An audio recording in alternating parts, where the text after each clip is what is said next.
100కు పైగా దీర్ఘకాలిక సమస్యలకు ఎటువంటి ఆపరేషన్ దుష్ప్రభావాలు లేకుండా హోమియోపతి చికిత్స.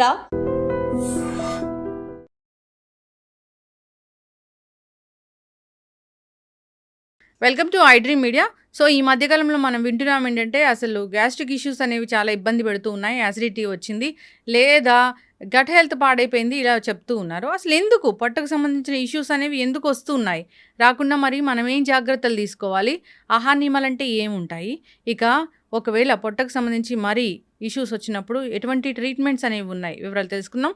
ఈరోజు మనతో పాటు ఉన్నారు ప్రముఖ gastroenterologist and hepatologist doctor Somasekhara Rao garu from Yashoda hospitals, hi tech city. Doctor garu నమస్తే అండి. నమస్తే. యశోద హాస్పిటల్లో వన్ ఆఫ్ ద హెడ్ లాగా ఉన్నారు మీరు ఈ విభాగానికి. అయితే డాక్టర్ గారు, ఈ లివర్ ఇష్యూస్ అనేది ఎక్కువగా చూస్తూ ఉన్నాం, పొట్టకు సంబంధించిన ఇష్యూస్ అనేవే ఎక్కువగా చూస్తూ ఉన్నాం. ఏం మాట్లాడినా కానీ మీరు తీసుకునే ఫుడ్ మంచిగా లేదు, మీరు ఈ టాబ్లెట్స్ వేసుకుంటున్నారు అందుకే మీరు లివర్ పాడైపోయింది, మీరు ఆల్కహాల్ తీసుకుంటున్నారు లివర్ డ్యామేజ్ అయిపోయింది, లేదంటే ఏదైనా స్పైసీ ఫుడ్ తిన్నారు గట్ హెల్త్ పాడైపోయింది, పొట్టలో అన్ని భాగాలు పాడైపోయింది అని చెప్తూ ఉన్నారు. అసలు ఏంటి డాక్టర్ గారు, ఎలా ఉంటుంది ఏదైనా ఒక టాబ్లెట్ వేసుకున్నప్పుడు దాని పనితనం ఎలా ఉంటుంది, పొట్టలోకి వెళ్ళాక అది ఎలా డ్యామేజ్ చేస్తుంది అసలు? మోస్ట్ ఇంపార్టెంట్గా ఫస్ట్ మీరు ఇందాక అన్నారు చాలా గట్ హెల్త్ ఇష్యూస్ ఉన్నాయి అని. డెఫినెట్గా ఇప్పుడు ఏంటి అంటే మన ఆహార నియమాలు బాగా మారిపోయినాయి. లాస్ట్ 20 yearsలో మీరు చూసుకుంటే మనం మన నేటివ్ ఫుడ్ నుంచి కంప్లీట్గా వెస్టర్నైజ్ డైట్, లేదంటే మనకి సంబంధించినవి కానీ ఐదర్ ఈస్ట్ అవ్వచ్చు వెస్ట్ అవ్వచ్చు, ఇటు పక్కన నూడిల్స్ లేకపోతే ఇటు పక్కన బర్గర్స్ పిజ్జాస్, వీటి మీద ఎక్కువ ఫాస్ట్ ఫుడ్స్ ఎక్కువ అయిపోయినాయి మనకి.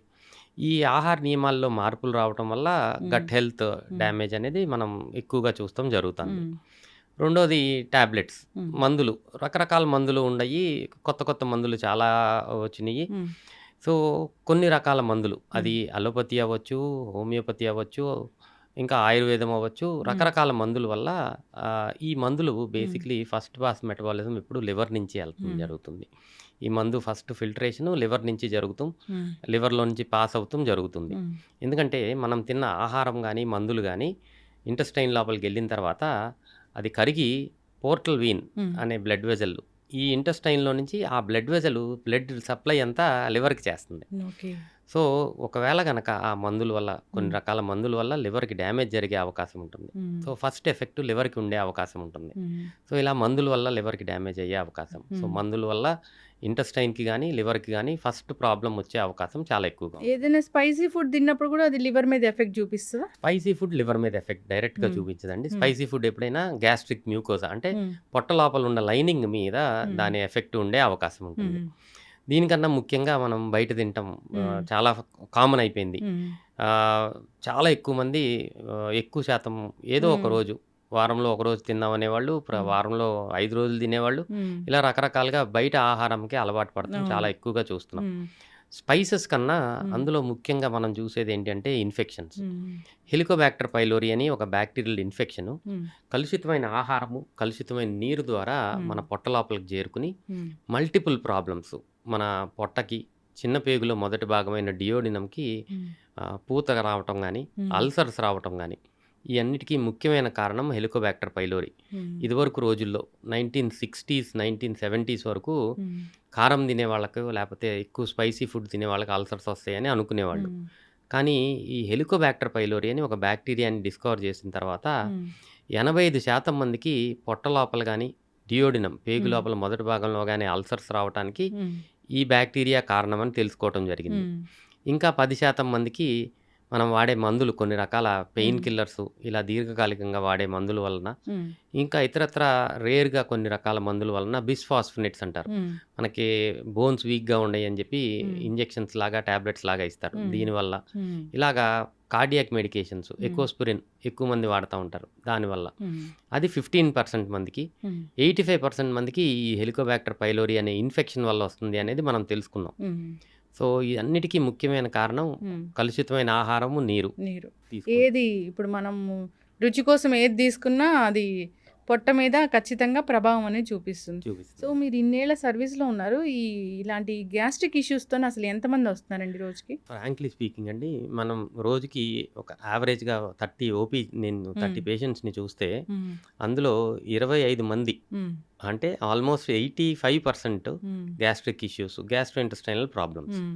ఎక్కువ శాతం మంది నేను చెప్పిన అప్పర్ గ్యాస్ట్రోఇంటెస్టైనల్ సిమ్టమ్స్ అంటే మ్మ్. గుండెలో మంట గాని, మ్మ్. పొట్ట లోపల మంట గాని, ఇలాగ ఆహారం తీసుకోక ముందు కొంతమందికి, తిన్న వెంటనే చాలా ఎక్కువగా ఉంటాం. మ్మ్. ఇలాంటి సమస్యలతో కనీసం 75% మంది ఓపీ మేము వీళ్ళనే చూస్తాము. మ్మ్. మోస్ట్ ఆఫ్ ద టైం ఎక్యూట్‌గా ఇమ్మీడియేట్‌గా టెస్టులు చేయాల్సిన అవసరం ఉండదు. కానీ దీర్ఘకాలికంగా ఇదే ప్రాబ్లమ్ ఉంటుంది, నాకు రిపీటెడ్‌గా వస్తుంది అంటే మ్మ్. మనం ఎండోస్కోపీ కంపల్సరీ చేసి చూస్తాం. మ్మ్. ఎండోస్కోపీ చేసినప్పుడు నేను ఇందాక మాట్లాడిన హెలికోబాక్టర్ పైలోరీ బ్యాక్టీరియా కోసం టెస్టింగ్ కూడా చేస్తాం. మ్మ్. 100 మందిలో ఇలా ప్రాబ్లమ్ ఉండి నేను ఎండోస్కోపీ చేస్తే 100 మందిలో 80% మందికి మ్మ్. హెలికోబాక్టర్ పైలోరీ ఇన్ఫెక్షన్ చూస్తాం జరుగుతుంది. ఎస్. అయితే డాక్టర్ గారు, అసలు గ్యాస్ట్రిక్ ఇష్యూ అదంటే అది చాలా లైట్ తీసుకుంటారు జనరల్గా. కానీ సో ఏముంది, ఒకటి బయట దొరికే మెడికల్ షాప్లో దొరికే ఏదో ఒక సిరప్ లాంటిదో లేదా ఈనోల్ లాంటివి అలాంటివి తీసుకుంటారు, సప్రెస్ అయిపోతుంటుంది, అసలు చాలా కూల్గా ఉంటాము. సో అట్లాంటి కేసులు బాగా ఎక్యూట్ అయిపోయి బాగా క్రానిక్ అయిపోయి వచ్చిన వాళ్ళు ఏం ప్రాబ్లంతో వస్తారండి అసలు? యాక్చువల్లీ ఏంటి అంటే మ్మ్. ఎప్పుడన్నా ఒక్కసారి, మ్మ్. అంటే ఒక 2-3 నెలలకు ఒక్కసారి కొంచెం కడుపు ఉబ్బరంగా ఉండటం, కొంచెం హెవీ ఫుడ్ తిన్నాకుంటే, మ్మ్. ఎప్పుడన్నా ఒక్కరోజు ఈనో తీసుకుంటే 2-3 మంత్స్‌లో ఒక్కసారి దట్ ఈస్ ఫైన్ అండి. మ్మ్. కానీ ప్రతిరోజు ఇబ్బందిగా ఉండి వారంలో 2-3 రోజులు ఇబ్బంది వస్తుంది, మ్మ్. ఇలాగే ఈనో తీసుకుని సరిపెట్టేస్తూ ఉంటే మ్మ్. వీళ్ళకి డెఫినెట్‌గా లోపల నెమ్మదిగా అల్సర్ డెవలప్ అవుతుంది అని అర్థం. మ్మ్. ఈ అల్సర్ గనక మనం ఇగ్నోర్ చేసి టెస్టింగ్ చేసుకుని ట్రీట్ చేసుకోకపోతే అల్సర్ పెరుగుతూ ఉంటుంది. మ్మ్. 2 రకాల అల్సర్స్ ఉంటాయేమో. స్టమక్‌లో అంటే పొట్ట లోపల గ్యాస్ట్రిక్ అల్సరు, మ్మ్. చిన్న పేగులోని మొదటి భాగమైన డియోడినంలో అల్సర్. మ్మ్. ఇలా 2 రకాల అల్సర్స్ వచ్చే అవకాశం ఉంటుంది. మ్మ్. గ్యాస్ట్రిక్ అల్సర్ గురించి మనం మాట్లాడుకుంటే, gastric ulcer most important cause helicobacter pylori. మ్మ్.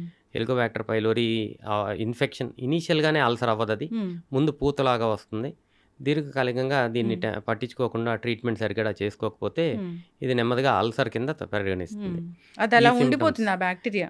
ఆ బ్యాక్టీరియా అలాగే ఉండిపోతుంది. ఇది క్రానిక్ ఇన్ఫెక్షన్. ఒకవేళ మనం దాన్ని ఎరాడికేట్ చేయకపోతే దీర్ఘకాలికంగా పొట్ట లోపలే ఉండిపోతుంది. దీని స్పెషల్ ఇది ఏంటి అంటే, మిగిలిన బ్యాక్టీరియా, వైరసెస్ ఏదైనా మన పొట్ట లోపల ఉన్న యాసిడ్తో చనిపోతాయి. బట్ ఈ హెలికోబాక్టర్ పైలోరీకి ఆ యాసిడ్ని ఎస్కేప్ చేసి ఇంకా యాసిడ్ ఎక్కువ తయారు చేసే గుణం ఉంటుంది. సో దీనివల్ల అది ఇట్ కెన్ సర్వైవ్ యాసిడ్, అక్కడే ఉండి ముందు అల్సరు. ఈ అల్సర్ని కూడా మనం సరైన టైంలో ట్రీట్ చేయకపోతే ఈ అల్సరే గ్యాస్ట్రిక్ అల్సరు గ్యాస్ట్రిక్ క్యాన్సర్ లాగా పరిగణించే అవకాశం ఉంటుంది. So it's very complicated. దాన్ని ఏమంటాము, పొట్టలో వచ్చే క్యాన్సర్ని? గ్యాస్ట్రిక్ క్యాన్సర్ అంటే గ్యాస్ట్రిక్ క్యాన్సర్ అనే అంటాము, స్టమక్ క్యాన్సర్. సో ఇలా వచ్చే అవకాశం ఉంటుంది. గ్యాస్ట్రిక్ క్యాన్సర్కి ముఖ్యమైన కారణం హెలికోబాక్టర్ పైలోరీ ఇన్ఫెక్షన్. ఇలాగే దీర్ఘకాలికంగా సిమ్టమ్స్ ఉన్నా కానీ ఎప్పుడో ఒకసారి టాబ్లెట్ వేసుకుంటాం, లేదంటే రెగ్యులర్గా ఇలా ఓవర్ ద కౌంటర్ మెడికేషన్స్ తీసుకుని ట్రీట్మెంట్ సరిగా చేసుకోకపోతే గ్యాస్ట్రిక్ క్యాన్సర్ వచ్చే అవకాశం ఉంటుంది. డియోడినల్ అల్సర్ ఇందాక ఇంకొకటి చెప్పాను. డియోడినల్ అల్సర్తో ప్రాబ్లం ఏంటంటే, ఇది క్యాన్సర్గా పరిగణించే అవకాశం లేదు, కానీ ఇది కూడా హెలికోబాక్టర్ పైలోరీ ఇన్ఫెక్షన్ వల్లనే వస్తుంది. కానీ డియోడినం యొక్క గోడలు అంటే దాని వాలు చాలా థిన్గా ఉంటుందన్నమాట. సో దీర్ఘకాలికంగా ఇలాగా ఇనీషియల్గా పెయిన్, కడుపులో నొప్పి, ఇవన్నీ సిమ్టమ్స్ ఉంటాయి. అప్పటికీ పట్టించుకోకుండా ఓవర్ ద కౌంటర్ మెడికేషన్స్తో టెంపరీగా చేసుకునే వాళ్ళకి ఈ చిన్న పేగు యొక్క దారి మూసుకుపోవటం అంటే డియోడినల్ స్టీనోసిస్ అంటారు. అప్పుడు వాళ్ళకి దారి మూసుకుపోయి వాంతులు అయిపోతూ ఉంటాయి. ఇలాంటి సిమ్టమ్స్తో ప్రజెంట్ అయ్యే అవకాశం. ఈ డియోడినల్ అల్సర్ కొంతమందిలో బ్లడ్ వెజల్ ఎక్స్పోజ్ అయిపోయి రక్తస్రావం జరిగే అవకాశం, అంటే బ్లడ్ వామిటింగ్తో ప్రజెంట్ అయ్యే అవకాశం ఉంటుంది. అరుదుగా ఈ మధ్య కాలంలో టాబ్లెట్స్ వచ్చడం వల్ల ఈ కాంప్లికేషన్ తగ్గింది, కానీ డియోడినల్ పర్ఫరేషన్ అంటారు. అంటే ఆ పేగు పొర సన్నగా ఉంటుంది కాబట్టి చిల్లు పడిపోయి పర్ఫరేషన్ అయ్యి అక్యూట్ ఎమర్జెన్సీ, ఇమీడియట్గా సర్జరీ చేయాల్సిన అవసరం. ఇలాంటి కాంప్లికేషన్స్తో ప్రజెంట్ అయ్యే అవకాశం చాలా ఎక్కువగా ఉంటుంది. అయితే డాక్టర్ గారు, సో కడుపులో మంట ఇది ఖచ్చితంగా డాక్టర్ దగ్గరికి వెళ్ళాలి అనేది మాకు ఎలా తెలుస్తుందండి? అంటే ఫుడ్ తీసుకున్నప్పుడు అరగకపోవడం అట్లాంటి లక్షణాలలో ఏది ఉంటే మేము దాన్ని డాక్టర్ దగ్గర వెళ్ళాలనుకోవాలి? యాక్చువల్లీ ఎప్పుడన్నా ఒక్కసారి హ్మ్. ఒక నెల రోజుల్లోనో 2 నెలల్లోనో ఒక్కసారి గనక కడుపులో మంట, గుండెల్లో మంట హ్మ్. ఇలా ఏదన్నా కొంచెం ఫుడ్డు తేడా జరిగినప్పుడు జరిగే హ్మ్. అవకాశం ఉంటుంది. That can be taken as normal. హ్మ్. కానీ రెగ్యులర్‌గా హ్మ్. ప్రతిరోజు కడుపులో మంట రావటం, హ్మ్. ఏదో ఒక టాబ్లెట్ ఏసుకోవాల్సిన అవసరం ఉండటం, హ్మ్. కడుపులో నొప్పి రావటం, హ్మ్. అట్‌లీస్ట్ వారంలో 2 సార్లో, 3 సార్లో వస్తాంది అంటే హ్మ్. డెఫినిట్‌గా ఇది గ్యాస్ట్రోఎంట్రాలజిస్ట్‌కి చూపించుకోవాల్సిన అవసరం ఉంటుంది. ఓకే. ఇగ్నోర్ చేయకూడదు. హ్మ్. 50 సంవత్సరాలు పైబడిన వాళ్ళు ఎవరైనా సరే హ్మ్. ఇంతకుముందు ఎప్పుడూ లేకుండా హ్మ్. సడెన్‌గా ఈ కడుపులో ఉబ్బరంగా ఉండటం గానీ, హ్మ్. ఆకలి లేమి గానీ, హ్మ్. గుండెల్లో మంట ఉంది అంటే డెఫినిట్‌గా కొత్తగా సింప్టమ్స్ వచ్చినియి అంటే హ్మ్. వీళ్ళు డెఫినిట్‌గా ఇన్వెస్టిగేషన్ గ్యాస్ట్రోఎంట్రాలజిస్ట్‌ని కలవాల్సిన అవసరం ఉంటుంది. హ్మ్. ఎందుకంటే ఆ ఏజ్‌లో మోస్ట్ కామన్‌గా మనం మాలిగ్నెన్సీస్, హ్మ్. క్యాన్సర్స్ చూసే అవకాశం ఉంటుంది. హ్మ్. ఎర్లీ డయాగ్నోసిస్ హ్మ్. విల్ మనకి ట్రీట్మెంట్‌ని చాలా బాగా చేసుకునే అవకాశం ఉంటుంది. ఓకే. సో, యంగ్ పీపుల్ అయితే రెగ్యులర్‌గా ప్రాబ్లమ్ ఉన్నాళ్ళు చూపించుకోవాలి. హ్మ్. 50 సంవత్సరాలు పైబడిన వాళ్ళు హ్మ్. ఇనీషియల్ స్టేజెస్‌లో కూడా వారం, హ్మ్. 10 రోజులు సడెన్‌గా సింప్టమ్స్ స్టార్ట్ అయితే హ్మ్. చూపించుకోవాల్సిన అవసరం ఉంటుంది. యెస్. చాలా మందికి భోజనం చేయగానే వామిటింగ్ సెన్సేషన్ అనేది వస్తుందని చెప్తూ ఉంటారు. అది ఎలాంటి కండిషన్‌లో మనం చూస్తాము? భోజనం చేయగానే వామిటింగ్ సెన్సేషన్ అనేది ఎవరికీ ఉండకూడదండి హ్మ్. అసల. ఉంటాంది అంటే లోపల ఏదో ప్రాబ్లమ్ ఉంది అని హ్మ్. అర్థం. హ్మ్. మోస్ట్ ఆఫ్ ద టైమ్ తినగానే వామిటింగ్ సెన్సేషన్ ఉంది హ్మ్. అంటే పొట్ట లోపల హ్మ్. Some problem. అది హ్మ్. అల్సర్ దాకా ఉండాల్సిన అవసరం లేదు. హ్మ్. పొట్ట లోపల పూత హ్మ్. ఎరోజన్స్ అంటాము. హ్మ్. ఇలా ఉండే అవకాశము. హ్మ్. డియోడినం లోపల ఎరోజన్స్ ఇలా ఉండే అవకాశం ఉంటుంది. హ్మ్. ఇలా ఉన్నవాళ్ళు డెఫినిట్‌గా పరీక్ష చేయించుకోవాలి. హ్మ్. నేను చెప్పిన హెలికోబాక్టర్ పైలోరీ అనే బ్యాక్టీరియా కోసం టెస్టింగ్ చేసుకోవాలి. హ్మ్. అండ్ ఒకవేళ టెస్టింగ్ చేసి పాజిటివ్ వస్తే కంప్లీట్ హ్మ్. క్యూర్ చేయగలుగుతాం మనం. ఓకే. చేస్తే ఈ ప్రాబ్లమ్ నుంచి బయటపడే అవకాశం ఉంటుంది. హ్మ్. మీరు చెప్పిన ఆ బ్యాక్టీరియా అనేది అసలు పొట్టలో ఉండకూడదు, పెరగకూడదంటే ఏం చేయాలి డాక్టర్ గారు? ఫస్ట్ అండ్ ఫార్మోస్ట్ థింగ్ కలుషితమైన ఆహారము, నీరు. హ్మ్. ఇది మనకి ఆహ్, రెగ్యులర్‌గా ఔట్ సైడ్ ఫుడ్ తీసుకునే వాళ్ళలో హ్మ్. ఎక్కువ శాతం మనం చూస్తా హ్మ్. ఉంటాము. కొన్ని కొన్ని బ్లడ్ గ్రూప్స్ ఉన్న వాళ్ళలో ఈ హెలికోబాక్టర్ ఓహ్! పైలోరీ హ్మ్. ఎక్కువ శాతంగా ఉండే అవకాశం ఉంటుంది. హ్మ్. ఓ పాజిటివ్ బ్లడ్ గ్రూప్ ఉన్న వాళ్ళకే హ్మ్. హెలికోబాక్టర్ పైలోరీ ఆహ్, ఇమ్మీడియేట్‌గా వచ్చే అవకాశం చాలా ఎక్కువగా ఉంటుంది. హ్మ్. అంటే ఎప్పుడన్నా ఒక్కసారి తిన్నా ఇది పొట్ట లోపల ఉండిపోయే అవకాశం. హ్మ్. సో, ఇలాగ కొన్ని రకాల కొంతమందికి కొన్ని ఇమ్యూనిటీస్ ఉంటాయి. హ్మ్. ఇమ్యూనిటీ స్ట్రాంగ్‌గా ఉన్న వాళ్ళకే రాకపోవచ్చు. హ్మ్. బట్ బయట రెగ్యులర్‌గా తినేవాళ్ళు హ్మ్. ఎవరైనా సరే ఈ హెలికోబాక్టర్ పైలోరీ ఉండే అవకాశం ఉంటుంది. హ్మ్. సింప్టమ్స్ ఉంటే హ్మ్. డెఫినిట్‌గా ఈ ఈ బ్యాక్టీరియా కోసం హ్మ్. టెస్టింగ్ చేసుకోవాల్సిన అవసరం ఉంటుంది. హ్మ్. సో, జనరల్‌గా ఏదైనా ఇప్పుడు ఫుడ్ చేంజెస్ చేసుకోవడం గానీ, ఇప్పుడు గట్ హెల్త్ ఇంప్రూవ్ అవ్వడానికి ప్రోబయోటిక్స్, ప్రీబయోటిక్స్ ఇలా చెప్తూ ఉంటారు. వాటిని తీసుకోవడం గానీ చేస్తే ఈ బ్యాక్టీరియా అనేది వెళ్ళిపోతదా? హెలికోబాక్టర్ పైలోరీని మాత్రం హ్మ్. Just with probiotics, prebiotics clear చేయటం హ్మ్. కష్టము. హెలికోబాక్టర్ పైలోరీ హ్మ్. అనేది చాలా రెసిస్టెంట్ బ్యాక్టీరియా. హ్మ్. 2 రకాల యాంటీబయాటిక్స్, హ్మ్. ఒక ప్రోటాన్ పంప్ ఇన్హిబిటర్ 3 రకాల టాబ్లెట్స్ 14 రోజులు కోర్స్ ఇవ్వాల్సి ఉంటుంది హ్మ్. కంపల్సరీ దీన్ని క్లియర్ చేయటానికి. హ్మ్. ఇప్పుడు హైదరాబాద్‌లో మేము గమనిస్తే హ్మ్. ఈ హెలికోబాక్టర్ పైలోరీకి వరల్డ్ వైడ్‌గా మనం అమాక్సిసిలిన్, క్లారిథ్రోమైసిన్, హ్మ్. ఒక ప్రోటాన్ పంప్ ఇన్హిబిటర్ ట్రీట్మెంట్ చేస్తున్నాం. హ్మ్. కానీ హైదరాబాద్‌లో చూస్తే ఈ క్లారిథ్రోమైసిన్ అనే యాంటీబయాటిక్‌కి ఆల్రెడీ హెలికోబాక్టర్ పైలోరీ రెసిస్టెంట్‌గా ఉంది. ఓహ్! హ్మ్. సో, అంత తేలిగ్గా ఇది హ్మ్. క్లియర్ అయ్యే అవకాశం లేదు హ్మ్. గాబట్టి, జాగ్రత్తగా చూసుకొని హ్మ్. ఏరియాని బట్టి ఏ టైప్ ఆఫ్ యాంటీబయాటిక్ పెట్టాలి హ్మ్. అనేది మనం డిసైడ్ చేసుకొని వాళ్ళని హ్మ్. ట్రీట్ చేయాల్సిన అవసరం ఉంటుంది. హ్మ్. ఒకవేళ మనకి అనుమానం ఉంటే హ్మ్. ఇది క్లియర్ అయిందా లేదా అని తెలుసుకోవటానికి దాని హ్మ్. తర్వాత స్టూల్ టెస్టింగ్ అంటే మోషన్ పరీక్ష చేసి హ్మ్. ఇది కంప్లీట్‌గా క్లియర్ అయిపోయిందా లేదా అనేది కూడా మనం చెక్ చేసుకుంటాం. ఓకే. అంటే ఎవరైనా డయేరియాతోని వెళ్తే, సో, దాంట్లో గూడా మనం టెస్ట్ అనేది చేస్తామా? డయేరియా కారణం గూడా ఇదే అవుతుందా డాక్టర్ గారు? లేదండి. హ్మ్. డయేరియాకి దీనికి సంబంధం ఉండదసల. హ్మ్. డయేరియాకి మల్టిపుల్ అదర్ రీజన్స్ ఉంటాయి. హ్మ్. ఇది క్రానిక్ ఇన్ఫెక్షన్ పొట్ట లోపలుండి హ్మ్. దీర్ఘకాలికంగా ఇది డిస్పెప్టిక్ సింప్టమ్స్ హ్మ్. మంట గాని, నొప్పి గాని హ్మ్. ఇలాంటి సింప్టమ్స్‌తో మనం ప్రెజెంట్ అవుతారు. ఓకే. డాక్టర్ గారు మీరన్నట్లుగా ఫస్ట్‌లో మీరు చెప్పారు. బ్లడ్ వామిటింగ్ అని. అది ఎప్పుడు అవుతదండి అసలు? మోస్ట్ కామన్‌గా హ్మ్. బ్లడ్ వామిటింగ్ అనేది అల్సర్స్ హ్మ్. ఆహ్, డియోడినల్ అల్సర్ గాని, స్టమక్‌లో అల్సర్ గాని హ్మ్. ఉంటే బ్లడ్ వామిటింగ్ అయ్యే అవకాశం హ్మ్. ఉంటుంది. అన్నవాహిక చివరి భాగము ఈసోఫేగస్ హ్మ్. డిస్టల్ ఈసోఫేగస్‌లో యాసిడ్ ఎక్కువగా ఉండి యాసిడ్ రిఫ్లెక్స్ వల్ల హ్మ్. పుండ్లు వచ్చే అవకాశం. అది ఈసోఫేజియల్ అల్సర్స్ హ్మ్. అంటారు. దీనివల్ల కూడా బ్లడ్ వామిటింగ్ అయ్యే అవకాశం హ్మ్. ఉంటుంది. ఇది ఆహ్, హ్మ్. పెప్టిక్ అల్సర్ డిసీజ్ అంటారు. సీరియస్ కండిషన్ అది. ఈసోఫేగస్లో అల్సర్ ఉండా, పొట్ట హ్మ్. లోపల అల్సర్ ఉండా, స్టమక్లో అల్సర్ ఉండా, డియోడినంలో అల్సర్ ఉండా హ్మ్. వచ్చే అవకాశం. హ్మ్. రేర్గా క్యాన్సర్ కూడా బ్లడ్ వామిటింగ్తో ప్రెజెంట్ అయ్యే అవకాశం ఉంటుంది. హ్మ్. అది ఈసోఫేగస్లో అవ్వచ్చు, పొట్ట లోపల అవ్వచ్చు. హ్మ్. ఇది కాకుండా మనకి ఈసోఫేజియల్ వారిసెస్ అంటారు. హ్మ్. అంటే లివర్ ప్రాబ్లం ఉన్న వాళ్ళల్లో హ్మ్. అన్నవాహిక లోపల బ్లడ్ వెజల్స్ ఉబ్బిపోయి ఉంటాయి. హ్మ్. ఈసోఫేజియల్ వీన్స్ ఉబ్బిపోయి హ్మ్. ఈసోఫేజియల్ వారిసెస్ అంటారు. హ్మ్. ఈ రప్చర్ అయితే కూడా బ్లడ్ వామిటింగ్ వచ్చే అవకాశం ఉంటుంది. హ్మ్. సో, ఇలాగ మల్టిపుల్ రీజన్స్ వల్ల బ్లడ్ వామిటింగ్ వచ్చే అవకాశం ఉంటుంది. హ్మ్. ఇది సీరియస్‌నెస్ అనేది అమౌంట్ ఆఫ్ బ్లడ్ బట్టి, ఏజ్ బట్టి, హ్మ్. వీళ్ళ కోమార్బిడిటీస్ ఇంకా హ్మ్. ఏదన్నా ప్రాబ్లమ్స్ ఉన్న వాళ్ళని బట్టి డిసైడ్ చేయగలుగుతాం. హ్మ్. So, young patient just small quantity of blood vomiting అయ్యింది అంటే హ్మ్. ఈసోఫేజైటిస్ అనుకోవచ్చు. హ్మ్. అది అంత సీరియస్ అయిన విషయం కాకపోవచ్చు. హ్మ్. కానీ అల్సర్ వల్ల గానీ, ఈసోఫేజియల్ వారిసెస్ వల్ల గానీ హ్మ్. బ్లడ్ వామిటింగ్ అయితే ఇది హ్మ్. కొంచెం సీరియస్ కండిషన్ కిందే మనం జంప్ చేసుకోవాలి. ఓకే. అండ్ ఇమ్మీడియేట్‌గా ట్రీట్మెంట్స్ అవైలబుల్‌గా ఉన్నాయి. హ్మ్. ఇదివరకు రోజుల్లో లాగా బ్లడ్ వామిటింగ్ అయితే కంగారు పడాల్సిన అవసరం లేదు. హ్మ్. మనం ఇమ్మీడియేట్‌గా ఇంజెక్షన్స్ స్టెబిలైజ్ చేసుకొని ఎండోస్కోపీ మనం చేస్తే, హ్మ్. ఎండోస్కోపీలో మనకి ఎక్కడి నుంచి బ్లడ్ వామిటింగ్ అవుతుంది అనే హ్మ్. సోర్స్ తెలుస్తమే కాకుండా హ్మ్. డయాగ్నోసిస్. దాంతో పాటు ఎండోస్కోపీలో ట్రీట్మెంట్స్ చేసుకోవచ్చు మనం. హ్మ్. ఏ కారణం చేత బ్లీడ్ అవుతుంది అని మనకు తెలిసిపోతే, అదే హ్మ్. అల్సర్ నుంచి బ్లీడ్ అవుతుందంటే ఒక బ్లడ్ వెసెల్ మనకి కనపడతా ఉంటుంది హ్మ్. బ్లీడ్ అయ్యేది. హ్మ్. దాని మీద మనం ఇంజెక్షన్స్ చేసి, క్లిప్స్ ఏసుకొని హ్మ్. మనం ఆపేసేయగలుగుతాం. హ్మ్. ఈసోఫేజియల్ వారిసెస్ అన్నా నేను. హ్మ్. బ్లడ్ వెసెల్స్ ఉబ్బిపోయి ఉంటాం. దాంట్లో హ్మ్. నుంచి బ్లీడింగ్ అవుతుంది అని తెలిస్తే హ్మ్. బ్యాండ్స్ అంటారు. హ్మ్. ఈసోఫేజియల్ వారిసియల్ లైగేషన్ అంటాం. హ్మ్. ఇలాంటి బ్యాండ్స్ ఏసుకొని బ్లీడింగ్‌ని ఆపుకోవచ్చు. స్టెంట్స్ గూడా వేస్తారంట కదా డాక్టర్ యెస్. గారు? హ్మ్. ఇలాంటి ఇనీషియల్ స్టేజెస్‌లో గనక మనం బ్లడ్ ఆపలేకపోతే హ్మ్. కొన్ని రకాల స్టెంట్స్ కూడా ఉంటాయి. హ్మ్. మనం కంప్లీట్‌గా ఈ ఈసోఫేగస్‌ని క్లోజ్ చేసేసేది. హ్మ్. దాంతో కూడా మనం బ్లీడింగ్ ఆపుకోవచ్చు. హ్మ్. ఎక్కువ శాతం ఈ మధ్య కాలంలో with all the advances in endoscopy హ్మ్. 85% 90% హ్మ్. గ్యాస్ట్రోఇంటెస్టైనల్ బ్లీడింగ్‌ని మనం హ్మ్. ఎండోస్కోపీ ద్వారానే ఆపుకుంటాం, కంట్రోల్ చేయకంటం జరుగుతాంది. ఎండోస్కోపీ అనగానే అందరూ భయపడిపోతూ ఉంటారు డాక్టర్ గారు. ఏదో ఒక పైపెళ్తుంది, దానికి కెమెరా ఉంటుంది, అలా భయపడిపోతూ ఉంటారు. ఇప్పుడేమైనా అడ్వాన్స్‌కొచ్చాయా దానికోసము? బేసికలీ ఏంటంటే first and foremost thing endoscopy కొంచెం ఇబ్బందికరంగా అనిపిస్తుందండి. హ్మ్. ఎందుకంటే మన విండ్ పైపు, ఫుడ్ పైపు పక్కన పక్కన ఉంటాయి. హ్మ్. సో, మనం స్వాలో చేసినప్పుడు దగ్గు రావటము, హ్మ్. ఇలాంటి సింప్టమ్స్ ఉంటాయి.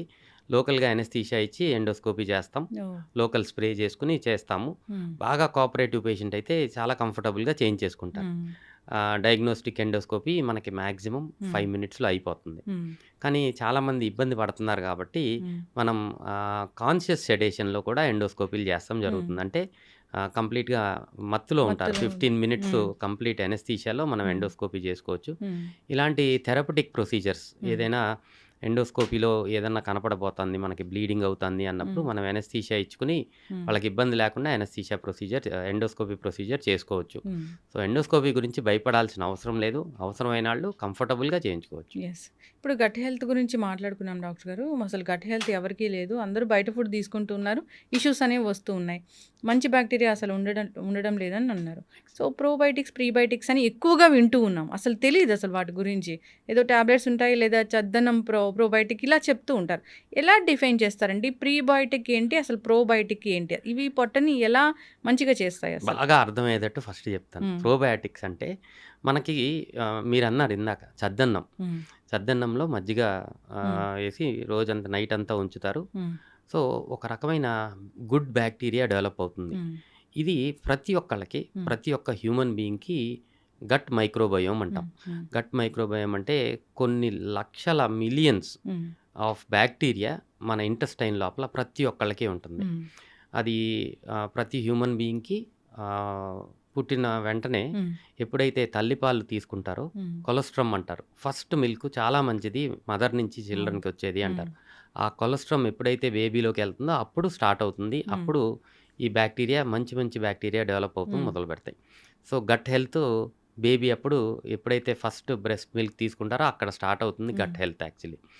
సో, మనం తినే ఆహారాన్ని బట్టి మన gut health, gut microbiome develop అవుతా ఉంటుంది. హ్మ్. మనం తీసుకునే ఆహారంలో మీరిందాక ప్రీబయోటిక్, ప్రోబయోటిక్ అన్నారు హ్మ్. చూసారా? ప్రీబయోటిక్ అంటేనేమో ఈ గుడ్ బ్యాక్టీరియా డెవలప్ అవ్వటానికి వాటికి ఒక సబ్స్ట్రేట్ కావాలి. హ్మ్. దీన్ని ప్రీబయోటిక్ అంటాము. హ్మ్. ఈ గుడ్ బ్యాక్టీరియాని ప్రోబయోటిక్ అంటాం. హ్మ్. ఇది మనం బయట నుంచి సప్లిమెంట్ చేస్తున్నాం. హ్మ్. దానికి పేర్లు పెట్టి ప్రీబయోటిక్, ప్రోబయోటిక్ అని పేర్లు పెట్టాం. హ్మ్. బ్యాక్టీరియాని డైరెక్ట్‌గా సప్లిమెంట్ చేస్తే దీన్ని ప్రోబయోటిక్ అంటున్నాము. హ్మ్. ప్రీబయోటిక్ అంటే దానికి సబ్స్ట్రేట్‌ని కూడా సప్లిమెంట్ చేస్తే ప్రీబయోటిక్ అని అంటున్నాం. సో, ఇది న్యాచురల్‌గా ఎలా దొరుకుతుంది? ఇది అందరికీ తెలియాలి. మనం రెగ్యులర్‌గా తినే ఆహారంలో నేటివిటీ మన ఏరియా ప్రకారం, మన నేటివిటీ ప్రకారం మనకి ఆహారాలు ఇయన్నీ మనం ఎప్పటినుంచో అలవాటు పడిపోయి ఉన్నాం. ఈ బేసికలీ మనం రెగ్యులర్‌గా తినే ఆహారమే ప్రీబయోటిక్. మనం తినే ఆహారంలో పెరుగు, మజ్జిగ ఇయన్నీ ప్రోబయోటిక్. సో, ఇయన్నీ బయటికెళ్ళిపోయినాయి కాబట్టి ఇయన్నీ మనం రెగ్యులర్‌గా మనం వాడట్లేదు కాబట్టి సప్లిమెంట్స్ లాగా తీసుకోవాల్సొస్తుంది.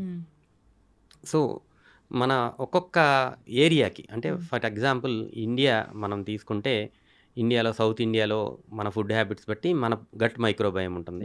నార్త్ ఇండియాలో వాళ్ళ ఫుడ్ హ్యాబిట్స్ బట్టి వాళ్ళ గట్ మైక్రోబయోమ్ ఉంటుంది.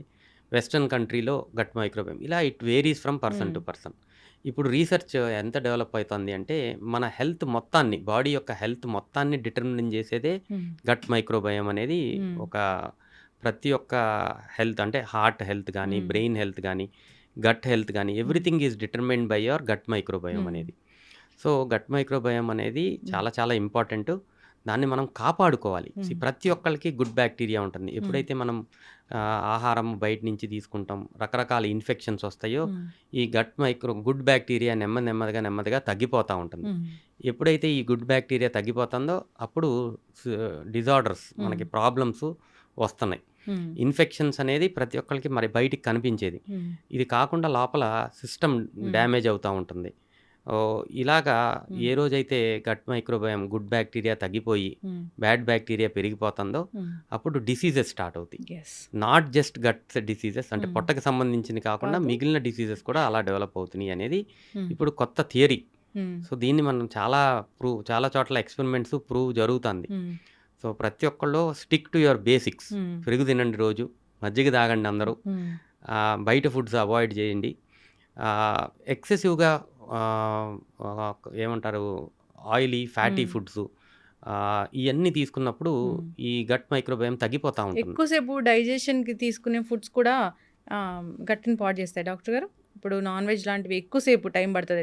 నాన్ వెజిటేరియన్ వల్ల గట్ ప్రాబ్లం అవుదండి. నాన్ వెజిటేరియన్లో ఎక్సెసివ్‌గా oils, excessive fat, for example red meat వల్ల ప్రాబ్లం ఉంటుంది. ఎగ్ వైట్ దానివల్ల ప్రాబ్లం ఉండదు. రెండిటికి చాలా డిఫరెన్స్ ఉంటుంది.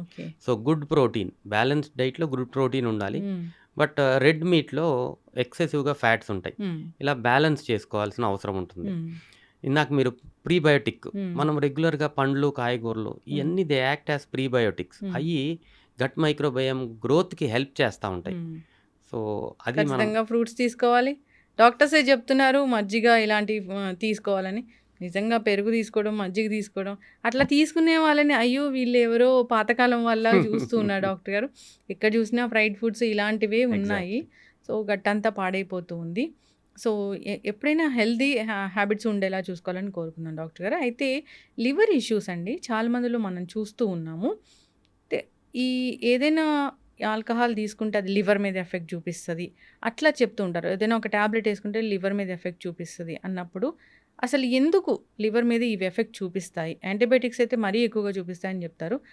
మెకానిజం అనేది ఎలా ఉంటుంది? సేమ్ థింగ్ ఇందాక మనం ఆల్కహాల్ కానీ, మెడికేషన్స్ కానీ ఏదైనా సరే మనం పొట్ట లోపలికి వెళ్ళిన తర్వాత ఫస్ట్ పాస్ అనేది లివర్ లోపలికే జరుగుతుంది. ఎందుకంటే ఇంటెస్టైన్స్లో నుంచి బ్లడ్ సప్లై ఎక్కువ శాతం లివర్ లోపలికి వెళ్తుంది. సో, ఏదైనా టాక్సిన్ మన బాడీలోకి ఎంటర్ అయినప్పుడు ఆల్కహాల్కి ఫిల్టరేషన్ కెపాసిటీ ఉంటుంది. ఆల్కహాల్ అంటే లివర్ ఫిల్టర్ లాగా హెల్ప్ చేస్తుంది. మిగిలిన సిస్టమిక్ సర్క్యులేషన్లోకి వెళ్లకుండా ఆల్కహాల్ కూడా సిమిలర్గా అదే లైన్స్లో, డ్రగ్స్ అయినా సరే సిమిలర్గా అదే లైన్స్లో మనం చూసుకుంటే first effect major effect liver మీద ఉంటుంది కాబట్టి డ్యామేజ్ ఇనీషియల్గా లివర్ మీద ఉండే అవకాశం చాలా ఎక్కువగా ఉంటుంది. ఇట్ ఈస్ అగైన్ మళ్ళీ డిటర్మిన్డ్ బై మల్టిపుల్ జీన్స్ అంటే జెనెటిక్ ఎఫెక్ట్స్. ఒక్కొక్కళ్ళకి ఒక్కొక్క రకమైన జీన్స్ ఉంటాయి. ఈ ఆల్కహాల్ ఫర్ ఎగ్జాంపుల్ మనం మాట్లాడుకుంటే ఆల్కహాల్ డీహైడ్రోజినేస్ అని ఒక రకమైన ఎంజైమ్ ఉంటుంది. మన జీన్స్ని బట్టి ఆ ఎంజైమ్ లెవెల్స్ బాడీలో ఉంటాయి. కొంతమందికి అది ఎక్కువగా ఉంటుంది, ఆల్కహాల్ ఎఫెక్ట్స్ పెద్ద ఎక్కువగా ఉండకపోవచ్చు. కొంతమందికి అది చాలా తక్కువగా ఉంటే వాళ్ళ లివర్ డ్యామేజ్ తొందరగా జరిగిపోతుంది. So, it varies. మీరు ఎలా చూస్తున్నారు డాక్టర్ గారు పేషెంట్స్‌ని? అంటే ఆల్కహాల్ తీసుకొని లివర్ డ్యామేజ్ అయిన వాళ్ళని చూస్తున్నారా? లేదా రకరకాల కారణాల వల్ల వేరే ఇతర కారణాల వల్ల లివర్ డ్యామేజ్ అయిన వాళ్ళని సి చూస్తున్నారా? ఫర్ ఎగ్జాంపుల్ నేను 100 పేషెంట్స్ హ్మ్. లివర్ డిసీజెస్‌తో చూస్తే హ్మ్. అందులో 50% ఆల్కహాల్ వల్ల ఉంటారు డెఫినెట్‌గా. హ్మ్. కానీ 50% నాన్ ఆల్కహాలిక్ కేసెస్ కూడా ఉంటాయి. హ్మ్. సో, అది అవగాహన చాలా తక్కువగా ఉంది దాని గురించి. హ్మ్. ఆల్కహాల్ ఎక్కువ మోతాదులో హ్మ్. రెగ్యులర్‌గా తీసుకునేవాళ్ళు 5 సంవత్సరాల్లో లివర్ డ్యామేజ్ అయిపోయేవాళ్ళు చాలామంది ఉంటారు. ఓహ్! రెగ్యులర్‌గా అంటే ప్రతిరోజు హ్మ్. ఎక్కువ మోతాదులో ఆల్కహాల్ తీసుకునే వాళ్ళు 5 హ్మ్. సంవత్సరాల్లో లివర్ డ్యామేజ్ అయ్యే అవకాశం. చాలా లిమిటెడ్ క్వాంటిటీలో రెగ్యులర్‌గా తీసుకునే వాళ్ళలో హ్మ్. 15 సంవత్సరాల్లో లివర్ డ్యామేజ్ అవుతుంది. హ్మ్. బింజ్ ఎట్లైనా డ్రింకింగ్ డ్యామేజ్ అవుతదది. అవుతుంది ఆ! డెఫినెట్‌గా. ఈ మధ్య కాలంలో మనం యంగ్‌స్టర్స్‌లో చూసేదేంటి అంటే హ్మ్. Binge drinking. హ్మ్. అంటే వీక్‌లో ఒక్కసారే ఆల్కహాల్ తీసుకుంటారు. హ్మ్. బట్ లాట్ ఆఫ్ ఆల్కహాల్ హ్మ్. ఒక్కరోజే తీసుకునే అలవాటుంది. హ్మ్. దీనివల్ల కూడా లివర్ డ్యామేజ్ అయ్యే అవకాశం ఉంటుంది. హ్మ్. అండ్ మేల్స్, ఫీమేల్స్ మనం కంపేర్ చేస్తే ఫీమేల్స్‌లో తక్కువ క్వాంటిటీ ఆఫ్ ఆల్కహాల్ వల్లనే లివర్ తొందరగా డ్యామేజ్ అయ్యే అవకాశం ఉంటుంది. హ్మ్. సో, ఇయన్నీ దే ఆర్ డిటర్మిన్డ్. హ్మ్. సో, ఆల్కహాల్ యెస్ హ్మ్. 50% ఆఫ్ లివర్ డిసీజెస్ ఆల్కహాల్ వల్లనే మనం చూస్తాం జరుగుతుంది. హ్మ్. బట్ ఇప్పుడు ఈ మధ్య కాలంలో మీరు చూస్తే non alcoholic fatty liver disease. హ్మ్. అంటే ఆహారంలో కొవ్వు శాతం ఎక్కువగా ఉండటం, హ్మ్. ఎక్సర్సైజ్ సరిపడా లేకపోవటం వల్ల ఫ్యాటీ లివర్ అని హ్మ్. మనం చాలా మట్టుకు వింటున్నాం. అవును. ఏ కారణం చేత మనం లివర్‌కి స్కాన్ అంటే హ్మ్. అల్ట్రాసౌండ్ అబ్డామిన్ చేసుకుంటే ఫ్యాటీ లివర్ ఉంది అంటారు. అవును. కానీ చాలామంది ఏమంటున్నారంటే ఫ్యాటీ లివర్ అందరికీ ఉంది, కంగారు పడక్కర్లేదు అంటున్నారు. హ్మ్. లేదండి.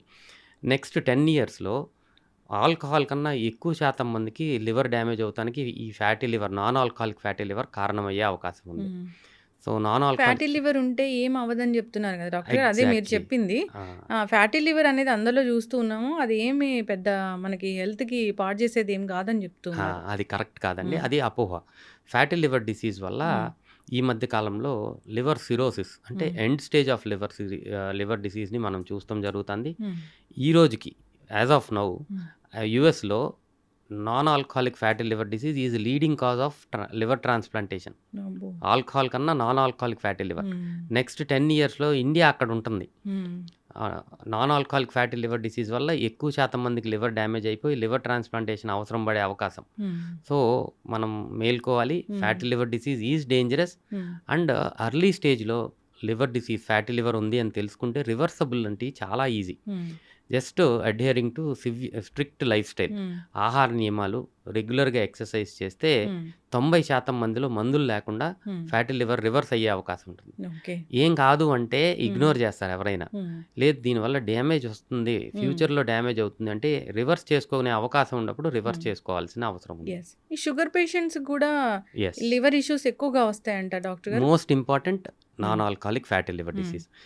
మనం ఇప్పుడు ఈ ఫ్యాటీ లివర్ డిసీజ్ ఆల్కహాల్ తీసుకునే వాళ్ళల్లో మనం చూస్తామంటే హ్మ్. ఒబెసిటీ కొంచెం లావుగా ఉండే వాళ్ళల్లో, హ్మ్. అన్‌కంట్రోల్డ్ డయాబెటిస్ దీర్ఘకాలికంగా ఉండే వాళ్ళల్లో హ్మ్. ఎక్కువ శాతం మందిలో మనం చూస్తాం జరుగుతుంది. హ్మ్. ఈ మధ్య కాలంలో మనం అబ్జర్వ్ చేయాల్సింది ఇండియాలో ఏంటి అంటే హ్మ్. ఒబెసిటీ అంటే అందరూ బీఎంఐ చూస్తారు. అవును. కానీ ఇండియాలో మనం చూసుకోవాల్సింది అబ్డామినల్ ఒబెసిటీ. హ్మ్. పొట్ట యొక్క చుట్టుకొలత. ఇది ఎక్కువగా ఉండే అవకాశం భారతదేశంలో ఉంది. హ్మ్. దానివల్లనే మనకి డయాబెటిస్ హ్మ్. Capital of the world India. హ్మ్. అలాగే ఫ్యాటీ లివర్ కూడా వీళ్ళలోనే వస్తుంది. సో, వెయిట్ ఒక్కటే మనం చూసుకోవద్దు. హ్మ్. అబ్డామినల్ ఒబెసిటీ పొట్ట చుట్టుకొలత గనక హ్మ్. 36 ఇంచెస్ కన్నా ఎక్కువ ఉన్న వాళ్ళందరికీ ఫ్యాటీ లివర్ ఉండే అవకాశం ఉంటుంది. జాగ్రత్తగా ఉండాల్సిన అవసరం. అయితే డాక్టర్ గారు లివర్ చెడిపోయింది అంటే స్కిన్ గూడా మనకి చెప్పేస్తుంది అంటారు. దానిలో వాస్తవం ఎంత? నిజంగానే స్కిన్‌లో ఎలాంటి చేంజెస్ అనేవి మనం చూస్తూ ఉంటాం? సో, లివర్ ప్రాబ్లమ్ వచ్చినప్పుడు హ్మ్. అందరికీ జాండీస్ వచ్చే అవకాశం ఉండదు. హ్మ్. కానీ కొంతమందిలో జాండీస్ కనపడుతుంది. హ్మ్. కళ్ళు పచ్చగా అవుతాం. అలాగే ఫెయిర్‌గా ఉండే వాళ్ళకి హ్మ్. స్కిన్ కూడా పచ్చగా కనపడుతుంది. హ్మ్. ఇది కాకుండా కొన్ని రకాల లివర్ డిసీజెస్‌లో హ్మ్. స్లేట్ కలర్ అంటే హ్మ్. స్కిన్ను కొంచెం నల్లగా అవుతూ మొదలుపెడుతుంది. హ్మ్. స్లేట్ కలర్‌లో స్కిన్ చేంజ్ అయ్యే అవకాశం ఉంటుంది. హ్మ్. ప్రైమరీ బిలియరీ కొలాంజైటిస్ అని ఒక రకమైన లివర్ డిసీజ్‌లో హ్మ్. స్కిన్ డార్క్‌గా అవుతుంది మనం చూస్తాం. హ్మ్. సిరోసిస్ ఆఫ్ లివర్ ఏ కారణం చేత వచ్చినా గానీ హ్మ్. నెమ్మదిగా పిగ్మెంటేషన్ హ్మ్. స్కిన్ మీద మొత్తం పిగ్మెంటేషన్ డార్క్ కలర్‌లో మారిపోయే అవకాశం మనం చూస్తా ఉంటాం. హ్మ్. ఇది ఎక్కువ శాతంలో. ఫెయిర్‌గా ఉండే వాళ్ళలో బ్రూయిసెస్ హ్మ్. రెడ్ కలర్ స్పాట్స్ బాడీలో హ్మ్. కనపడే అవకాశం చాలా ఎక్కువగా ఉంటుంది. ఇయన్నీ చేంజెస్ స్కిన్ మ్మ్. లీజన్స్, లివర్ డిసీజ్ అనేది ఇండైరెక్ట్ ఎవిడెన్స్ మనకి చెప్తా ఉంటాయి. ఎస్. ఇప్పుడు క్లెన్జింగ్ అని ఇప్పుడు ఒక గాజు దాంట్లో మనం ఒక ఫిల్టర్లో అన్ని రకాల వెజిటబుల్స్ అవన్నీ వేసేసి లీఫీ వెజిటబుల్స్ అవన్నీ వేసేసి ఆ వాటర్ని తీసుకుంటే లివర్ క్లెన్స్ అవుతుంది అని అంటారు. దానిలో వాస్తవం ఎంత? ఇక్కడ ఏంటి అంటే మీరు చెప్పిన దాంట్లో యాంటీ ఆక్సిడెంట్స్, ఫ్రెష్ మ్మ్. వెజిటబుల్స్, ఫ్రెష్ లీవ్స్, ఫ్రెష్ మ్మ్. వెజిటబుల్స్ వాటిల్లో మ్మ్. యాంటీ ఆక్సిడెంట్ శాతం చాలా ఎక్కువగా ఉంటుంది. మ్మ్. సో దీంతో లివర్ మొత్తం నార్మల్ అయిపోతుంది. అంతకు మ్మ్. ముందు దాని తర్వాత ఏమైనా చేయొచ్చు అంటే నేను ఒప్పుకుని మ్మ్. దాంతో ఎప్పుడు మనం మ్మ్. మనం తీసుకునే ఆహారము మంచిగా ఉండాలి. మ్మ్. అదే లివర్ని క్లీన్గా ఉంచుతుంది. డాక్టర్ గారు, ఇప్పుడు ఈ లివర్ అనేది చాలా మంచిది, ఇది మొత్తం పాడైపోయినా కొంచెం ఉన్నా కానీ దాన్ని మళ్ళీ సరి చేయొచ్చు అంటారు. అది ఎట్లాగా? సి లివర్తో ప్రాబ్లం అది గుడ్ అండ్ బ్యాడ్ రెండు దానివల్లనే ఉంది. మ్మ్. లివర్కి ఏ ప్రాబ్లం వచ్చినా మనకి సిమ్టమ్స్ లాస్ట్ స్టేజ్ డ్యామేజ్ అయ్యే వరకు తెలియదు. మ్మ్. ఎందుకంటే ఆ రీజనరేషన్ కెపాసిటీతో లివరు చాలా రోజులు యుద్ధం చేస్తుంది. మ్మ్. అంటే దాని ఫంక్షనాలిటీని మెయింటైన్ చేస్తానికి బాగా ట్రై చేస్తుంది. లాస్ట్ స్టేజ్ వరకు డ్యామేజ్ అయిపోయే వరకు మనకి మ్మ్. సిమ్టమ్స్ అనేవి బయటికి రావు. సో ఒకసారి సిమ్టమ్స్ వచ్చినాయి అంటే మ్మ్. లివర్ హ్యాస్ గివెన్ అప్ అనేది అర్థం. మ్మ్. సో అది ఒక రకంగా బ్యాడ్, ఎందుకంటే సిమ్టమ్స్ తెలియట్లా. మ్మ్. It's a silent killer. Hmm. Early స్టేజ్లో లివర్కి ప్రాబ్లం వస్తుంది అని మనం తెలుసుకోగలిగితే, సో ఏదైతే దేనివల్ల చెడు జరుగుతుందో తెలుసుకుని మనం దాన్ని మ్మ్. ఆపేసే అవకాశం ఉంటుంది. మ్మ్. సో కొంతమందిలో జాండీస్ లాగా ప్రజెంట్ అవుతుంది, విచ్ ఈస్ గుడ్. అప్పుడు మ్మ్. మనం వెంటనే తెలుసుకుంటాం, ట్రీట్మెంట్ చేసుకుంటాం. మ్మ్. సో అలాగా లివర్కి డెఫినెట్గా రీజనరేషన్ కెపాసిటీ చాలా ఎక్కువగా ఉంటుంది. మ్మ్. అందుకనే లివర్ అర్లీ స్టేజ్లో డ్యామేజ్ ఉన్నప్పుడు సో మనం కనుక్కోగలిగి మ్మ్.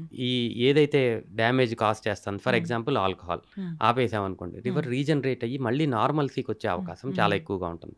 ఫ్యాటీ లివర్ డిసీజ్, మ్మ్. హెపటైటిస్ బి, హెపటైటిస్ సి అనే వైరసెస్ వల్ల లివర్ మ్మ్. డ్యామేజ్ అవుతుంది.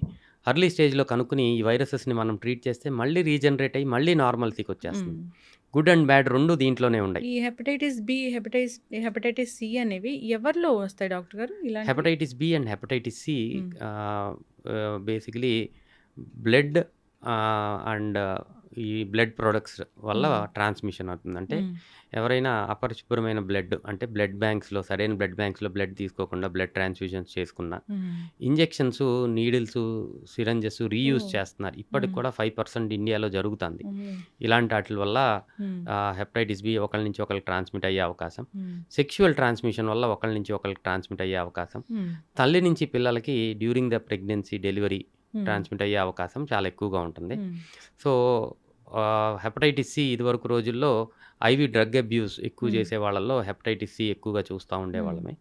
సో ఇలాగా ఏదైనా సరే needles, syringes, blood to blood transmission వల్ల హెపటైటిస్ బి, హెపటైటిస్ సి మ్మ్. ఉంటుంది. మ్మ్.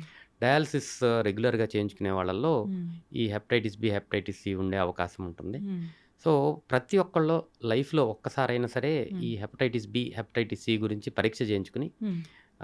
ఇలాంటి వైరస్ మన దగ్గర ఉంది లేనిది నిర్ధారణ చేసుకోవాలి. మ్మ్. హెపటైటిస్ బి నెగిటివ్ ఉంటే మ్మ్. హెపటైటిస్ బికి వ్యాక్సినేషన్ చేయించుకోవాల్సిన మ్మ్. అవసరం ఉంది. మ్మ్. 3 doses of hepatitis B vaccine చేయించుకుంటే లైఫ్ లాంగ్ హెపటైటిస్ బి రాకుండా. రాకుండా ఉండే అవకాశం ఉంటుంది. మ్మ్. ఎప్పుడు అంటే ఏ ఏజ్లో తీసుకోవాలి డాక్టర్ గారు? యాక్చువల్లీ 2011 నుంచి మ్మ్. మనకి యూనివర్సల్ ఇమ్యునైజేషన్ ప్రోగ్రాంలో పుట్టిన పిల్లలందరికీ ఇస్తున్నారు. మ్మ్. సో సో చిన్న పిల్లల నుంచి పెద్దవాళ్ళ వరకు ఏ ఏజ్లో అయినా సరే వ్యాక్సినేషన్ చేయించుకోవచ్చు. మ్మ్. ఎప్పుడు వ్యాక్సినేషన్ చేయించుకోలేదు మ్మ్. అంటే మాత్రం ఏ వయసులో అయినా సరే 3 మ్మ్. డోసెస్ ఆఫ్ వ్యాక్సినేషన్ కంపల్సరీ చేయించుకోవాలి. మ్మ్. ఈ లివర్ ట్రాన్స్ప్లాంటేషన్ అనేది ఎవరికి అవసరం అవుతుంది, ఎంత డ్యామేజ్ అయ్యాక అవసరం అవుతుంది, ట్రాన్స్ప్లాంట్ అయ్యాక నార్మల్గా వాళ్ళ లైఫ్ అనేది ఉంటుందా? సో లివర్ ట్రాన్స్ప్లాంటేషన్ అనేది సిరోసిస్ ఆఫ్ లివర్, మ్మ్. అంటే liver end stage liver disease. Cirrhosis మ్మ్. వచ్చిన తర్వాత కూడా వీళ్ళకి దానివల్ల కాంప్లికేషన్స్ వస్తాం జరుగుతుంది. మ్మ్. అంటే రక్తవాంతులని ఇందాక చెప్పాను, అవును. వ్యారిసెస్ రప్చర్ అయ్యి మ్మ్. కడుపు లోపల నీరు చేరుకోవటం, మ్మ్. పొట్ట లోపల నీరు, కాళ్ళలో నీరు, మ్మ్. ఇలాగా ఎక్కువ నీరు చేరుకుంటాం. మ్మ్. కొంతమందికి హెపాటిక్ ఎన్సెఫలోపతి అంటారు, లివర్ ఫిల్టర్ లాగా పనిచేస్తుంది. ఈ మ్మ్. ఫిల్టరేషన్ కెపాసిటీ తగ్గిపోయి బ్రెయిన్లోకి అమోనియా అంతా వెళ్ళిపోయి మత్తుగా అయిపోవటం, మ్మ్. ఇలాంటి కాంప్లికేషన్స్ సిరోసిస్ ఆఫ్ లివర్ వల్ల మ్మ్. వస్తాయి. ఇలా వచ్చిన వాళ్ళలో మనం లివర్ ట్రాన్స్ప్లాంటేషన్ మ్మ్. సజెస్ట్ చేస్తాం. ఇక్కడ చేస్తారా అండి యశోదలో? లివర్ మ్మ్. ట్రాన్స్ప్లాంటేషన్ మ్మ్. ఇండియాలో లివర్ ట్రాన్స్ప్లాంటేషన్ మ్మ్. 1999లో స్టార్ట్ చేశాము. మ్మ్. ఇండియాలో చూస్తే మ్మ్. ఇప్పటికి మనకి 25 years ఆఫ్ గుడ్ ఎక్స్పీరియన్స్ ఉంది. మ్మ్. లివర్ ట్రాన్స్ప్లాంటేషను నేను as hmm. A person with my team hmm. 500 liver transplants experience ఉంది మాకు. మ్మ్. యశోద హాస్పిటల్‌లో కూడా లివర్ ట్రాన్స్‌ప్లాంటేషన్ చాలా ఎక్కువ చేస్తాము. హ్మ్. అయితే ఈ లివర్ ట్రాన్స్‌ప్లాంటేషన్ తర్వాత హ్మ్. మనం లివర్ ట్రాన్స్‌ప్లాంటేషన్ మోస్ట్ ఇంపార్టెంట్ ఏంటంటే టైమింగ్. హ్మ్. టూ ఎర్లీగా లివర్ ట్రాన్స్‌ప్లాంటేషన్ చేయకూడదు. టూ లేట్‌గా కూడా లివర్ ట్రాన్స్‌ప్లాంటేషన్ ఓహ్! చేయకూడదు. ఓకే. టైం అంటే మనకి ఈ హ్మ్. పేషెంట్స్‌ని రెగ్యులర్‌గా ఫాలో అవుతున్నప్పుడు హ్మ్. వీళ్ళకి కొన్ని స్కోరింగ్ సిస్టమ్స్ బట్టి హ్మ్. వీళ్ళ సివియారిటీ ఆఫ్ లివర్ డిసీజ్ మనం అసెస్ చేస్తాం. హ్మ్. మెల్డ్ సోడియం అనే ఒక స్కోర్ సిస్టమ్‌తో హ్మ్. మనం వీళ్ళ సివియారిటీని అసెస్ చేసుకొని హ్మ్. వీళ్ళు 15-20 ఆ మెల్డ్ స్కోర్ ఉన్న టైంలో మనం హ్మ్. ట్రాన్స్‌ప్లాంట్ సజెస్ట్ చేస్తాం. ఆ టైంలో ట్రాన్స్‌ప్లాంట్ చేస్తే లివర్ ట్రాన్స్‌ప్లాంటేషన్ అనేది హార్ట్, లంగ్, కిడ్నీ ఇయన్నీ హ్మ్. నార్మల్‌గా ఉన్న పర్సన్‌కే చేస్తానికి ప్రయత్నం చేస్తాం. హ్మ్. ఇలాంటి ప్రాబ్లమ్స్ ఉన్న వాళ్ళకి ఇంకా హ్మ్. ప్రాబ్లమ్ తర్వాత ఎక్కువయ్యే అవకాశం ఉంటుంది హ్మ్. కాబట్టి. సో, వీళ్ళకి ఓన్లీ లివర్ ప్రాబ్లమ్ ఉంది అంటే మనం సెలెక్ట్ చేసుకొని హ్మ్. టైంకి గనక ట్రాన్స్‌ప్లాంట్ చేయగలిగితే హ్మ్. ఎక్సలెంట్‌గా ఉంటుంది పోస్ట్ లివర్ హ్మ్. ట్రాన్స్‌ప్లాంట్ వీళ్ళ life survival. Yes. Quality of life హ్మ్. బిఫోర్ ట్రాన్స్‌ప్లాంటేషన్, ఆఫ్టర్ ట్రాన్స్‌ప్లాంటేషన్ చాలా చాలా మెరుగవుతుంది. హ్మ్. లైఫ్ స్పాన్ అంటారా? దాని హ్మ్. తర్వాత 20, 30 ఇయర్స్ నార్మల్‌గా ఉండే అవకాశం చాలా ఎక్కువగా ఉంటుంది. హ్మ్. ఎప్పుడు డాక్టర్‌ని సంప్రదిస్తూ ఉండాలి. రెగ్యులర్‌గా హెల్తీ హ్యాబిట్స్ ఉండాలా? ఇనీషియల్‌గా హ్మ్. ఫస్ట్ 1 ఇయర్ ఎవ్రీ హ్మ్. మంత్ చూస్తామమ్మా. హ్మ్. రెండో సంవత్సరం 3 నెలలకొకసారి చూస్తాము. హ్మ్. మూడో సంవత్సరం 6 నెలలకొకసారి చూస్తాం. ఐదో సంవత్సరం నుంచి హ్మ్. సంవత్సరంలో ఒక్కసారి చూస్తే సరిపోతుంది. హ్మ్. 20, 30 ఇయర్స్ వరకు వాళ్ళకి ఇబ్బందులేమి ఉండవు. ఉండే తర్వాత ఏమైనా వచ్చే అవకాశం ఉంటుంది. జనరల్‌గా డిపెండ్స్ ఆన్ అది ఏజ్. దట్ ఆ! That is not related to liver disease ma'am. హ్మ్. ఇంకా వేరే రకరకాల రీజన్స్ వల్ల ఏదైనా ప్రాబ్లమ్స్ రావచ్చు కానీ, హ్మ్. లివర్ ట్రాన్స్‌ప్లాంటేషన్ సక్సెస్‌ఫుల్‌గా జరిగిన ఆళ్ళకి హ్మ్. లైఫ్ స్పాన్ అంతా నార్మల్‌గా ఉంటుంది. హ్మ్. వేరే వేరే ఇబ్బందులేమీ ఉండవు. హ్మ్. లివర్ ట్రాన్స్‌ప్లాంటేషన్‌లో అడ్వాంటేజ్ ఏంటంటే, ట్రాన్స్‌ప్లాంటేషన్ జరిగిన తర్వాత ఏ హ్మ్. ట్రాన్స్‌ప్లాంటేషన్ జరిగినా బాడీ ఆ పార్ట్‌ని రిజెక్ట్ చేయకుండా ఇమ్యూనో సప్రెషన్ అని కొన్ని రకాల మందులిస్తాం. హ్మ్. లివర్ ట్రాన్స్‌ప్లాంటేషన్‌లో ఆ ఇమ్యూనో సప్రెషన్ చాలా తక్కువగా ఉంటుంది. హ్మ్. సో, వీళ్ళకి కాంప్లికేషన్స్, సైడ్ ఎఫెక్ట్స్ కూడా చాలా చాలా తక్కువగా ఉంటాయి. హ్మ్. ఇనీషియల్‌గా ఆ ఫస్ట్ 14 డేసు, దాని తర్వాత ఫస్ట్ 3 మంత్స్ మోర్ ఇంపార్టెంట్. హ్మ్. దాని తర్వాత life span will be comfortable. హ్మ్. క్వాలిటీ ఆఫ్ లైఫ్ చాలా బావుంటుంది. ఈ లివర్ ట్రాన్స్‌ప్లాంటేషన్‌కి లివర్ వేరే వాళ్ళ దగ్గర నుంచి తీసుకొని వీళ్ళకి ఇస్తారా? లివర్ ట్రాన్స్‌ప్లాంటేషన్ మనం 2 రకాలుగా చేస్తున్నాం హ్మ్. ఇక్కడ. ఇప్పుడు డిసీజ్డ్ డోనార్ లివర్ ట్రాన్స్‌ప్లాంటేషన్. హ్మ్. మనకి తెలంగాణ, ఆంధ్రప్రదేశ్‌లో హ్మ్. జీవన్ దాన్ ప్రోగ్రామ్ అని ఒకటుంది. It's hmm. Very nice programme. It is hmm. Government sponsored. Hmm. So, ఈ ఆర్గాన్ ట్రేడింగ్ ఇలాంటియన్నీ జరగకుండా హ్మ్. జాగ్రత్తలు తీసుకుంటానికి ఇది స్టార్ట్ చేయటం జరిగింది. హ్మ్. ఎవరికైనా సరే లివర్ ట్రాన్స్‌ప్లాంటేషన్ అవసరం ఉంటే హ్మ్. మనము ఈ జీవన్ దానికి అప్లికేషన్ పెట్టుకుంటాం. హ్మ్. మీ డాక్టర్ త్రూ, మీ హాస్పిటల్ త్రూ హ్మ్. ఎక్కడైతే ట్రాన్స్‌ప్లాంటేషన్ చేస్తున్నారో అక్కడి హ్మ్. నుంచి అప్లికేషన్ పెట్టుకుంటారు. హ్మ్. ఈ అప్లికేషన్ పెట్టుకుంటే మీ బ్లడ్ గ్రూపు, మీ హ్మ్. ఏజు, మీ బరువు హ్మ్. ఇయన్నీ డీటెయిల్స్ వాళ్ళ దగ్గరుంటాయి. హ్మ్. మీ డిసీజ్ యొక్క సివియారిటీ కూడా వాళ్ళకి ఓకే. రెగ్యులర్‌గా హ్మ్. అప్డేట్ చేస్తా ఉండాలి హ్మ్. మనం. దాన్ని బట్టి లివర్ ఆర్గాన్‌ని అలొకేట్ చేస్తాం జరుగుతుంది. హ్మ్. వాళ్ళు ప్రొక్యూర్ చేసేది బ్రెయిన్ డెడ్ పేషెంట్స్ నుంచి హ్మ్. ఆర్గాన్స్ ప్రొక్యూర్ చేసినప్పుడు హ్మ్. త్రూ జీవన్ దాన్ ప్రోగ్రాము హ్మ్. ఈ ఆర్గాన్స్ దొరుకుతుంది. ఇది మరి హ్మ్. Disease donor. ఆ! కానీ ఇంకొక రకమైన ట్రాన్స్‌ప్లాంటేషన్ ఈస్ హ్మ్. లైవ్ డోనార్ లివర్ హ్మ్. ట్రాన్స్‌ప్లాంటేషన్. అంటే ఫర్ ఎగ్జాంపుల్ నాకు లివర్ ప్రాబ్లమ్ ఉంటే హ్మ్. నా బ్రదరు హ్మ్. ఫిట్‌గా ఉంటే గనక ఆయన హాఫ్ ఆఫ్ హిస్ లివర్ నాకిచ్చే అవకాశం ఉంటుంది. ఓహ్! సో, సేమ్ బ్లడ్ గ్రూప్ ఉండి హ్మ్. ఇద్దరం ఈక్వల్ వెయిట్‌లో ఉంటే గనక హ్మ్. హాఫ్ ఆఫ్ హిస్ లివర్ నాకు డొనేట్ చేయొచ్చు. హ్మ్. వైఫ్ గానీ, బ్రదర్ గానీ, సిస్టర్ గానీ, హ్మ్. మదర్, ఫాదర్ లేపోతే ఫాదర్‌కి అవసరమైతే డాటర్, సన్ ఇలాగ ఫస్ట్ డిగ్రీ రిలేటివ్స్ నుంచి హ్మ్. మనం లివర్ తీసుకునే అవకాశం ఉంటుంది. ఓకే. దీనికి కూడా పర్మిషన్స్, ప్రూఫ్స్ అన్నీ తీసుకొని హ్మ్. రావాలి.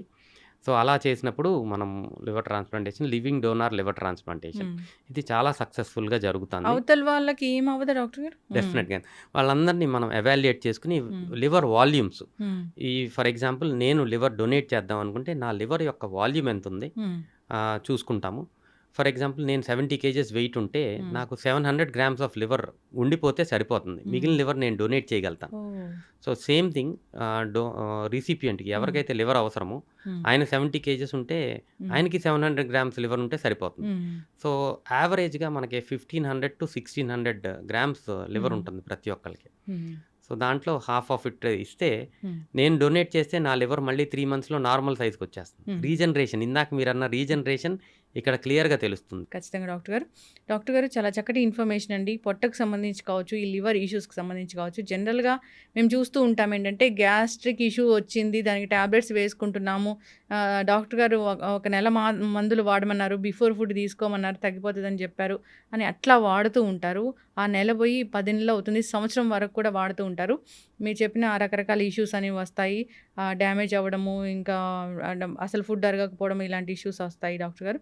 సో అలా కాకుండా మంచి జాగ్రత్తలు తీసుకుంటూ మంచి ఆహార నియమాలు పాటిస్తూ ఇష్యూ వస్తే డాక్టర్ ఎన్ని రోజులు వాడమంటే అన్ని రోజులు మందులు వాడి ఇష్యూ పెరిగితే కనుక ఖచ్చితంగా డాక్టర్ని సంప్రదిస్తే అది వేరే లెవెల్కి వెళ్లకుండా ఉంటుంది. చాలా మంచి ఇన్ఫర్మేషన్ అండి. ఇంకా అంతేకాదు లివర్ ఇష్యూస్ కూడా చాలా మందిని ఇబ్బంది పెడుతున్నాయి. ఈ ఇష్యూ వచ్చిన వెంటనే డాక్టర్ని సంప్రదిస్తే అది ఏంటి, మందులతో తగ్గుతుందా, అది సర్జరీ వరకు వెళ్ళాల్సి ఉంటుందా అనేది వాళ్ళు డిసైడ్ చేస్తారు. సో రకరకాల చెట్ల మందులు, పసర మందులు ఇవన్నీ వేసుకుంటూ ఉంటారు. డాక్టర్లు అయితే అసలు అలాంటివి వాడొద్దని చెప్తూ ఉంటారు. సో అట్లాగా ఎడ్యుకేట్ చేయాలని కోరుకుందాం డాక్టర్, ఎడ్యుకేట్ అవ్వాలని కోరుకుందాం డాక్టర్ గారు. ఈ సిరీస్ అనేది కంటిన్యూ చేద్దాము. ఇంకా చాలా క్వశ్చన్స్ ఉన్నాయి నాకు. చాలా చక్కటి ఇన్ఫర్మేషన్ అండి. ధన్యవాదాలు. Thank you. And for more videos, Please subscribe to iDream. Please subscribe to iDream. Please subscribe iDream. And please subscribe to iDream. For more videos, subscribe to iDream. please like, share and subscribe to the channel. Congratulations, iDream. Subscribe to iDream. Subscribe to iDream. So subscribe to iDream Media. iDream की iDream team अंदर की huge congratulations. Please subscribe iDream Media. Please subscribe to iDream. Subscribe iDream. Please subscribe to iDream. iDream అంటే నా కళల channel subscribe చేసుకున్నారు, నోరు తిరుగుతలేదు, మీరైతే గంట గుర్తు కొట్టండి. For more such videos, please subscribe to iDream. Subscribe to iDream. Please subscribe to iDream. Please subscribe iDream Media. Please do subscribe to iDream. Please subscribe to iDream Media. For best entertainment and information, please subscribe iDream. And don't forget to subscribe to iDream.